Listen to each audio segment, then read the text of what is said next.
तो भगवान से बहुत बड़े बड़े वादा करके आए थे कि भगवान एक बार मानव का तन दे दो, अब इस बार जाऊंगा तो तुम्हें कभी नहीं भूलूंगा। भगवान कहते हैं बार बार तू यही कह के जाता है और फिर मुझे भूल जाता है। अब प्रभु कृपा करहूँ यही भांति,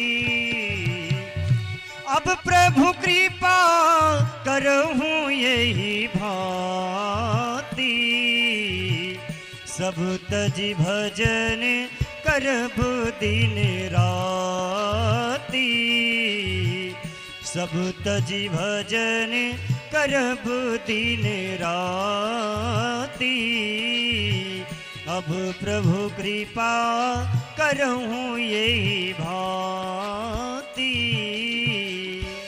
तो भगवान से बड़े बड़े वादा किए बंधुओं, और सोचो नाली के कीड़े को भोजन कौन देता है। कभी कुत्ता बन करके घूम लिए, कभी बिल्ली बन के घूमे, कभी नाली के कीड़े बन करके घूम लिए, कभी जो है तो गाय बन करके घूमे, कभी बैल बन के घूमे। और भगवान ने कृपा कर दी तो कबहू कृपा करुणा नर देहि, भगवान ने कृपा करी, आपको मानव का शरीर दे दिया। और जब मानव के शरीर में आए तो सबसे पहले जब बालक आता है ना माँ के गर्भ में, तो गर्भ में बड़ी तकलीफ होती है, बड़ा कष्ट होता है। वो मलमूत्र से भरा शरीर रहता है। कैसा शरीर रहता है? माता के जब गर्भ में रहते हैं तो वहाँ पर मलमूत्र भरा है। ये शरीर हमारा बहुत अच्छा नहीं है बंधुओं। आप सोचते हो हम बड़े गोरे हैं, बड़े सुंदर हैं, कितनी आंख बढ़िया है, कान बढ़िया है, बाल बढ़िया हैं, लेकिन इसके अंदर दे जाओ तो शरीर के अंदर क्या है? मलमूत्र भरा है।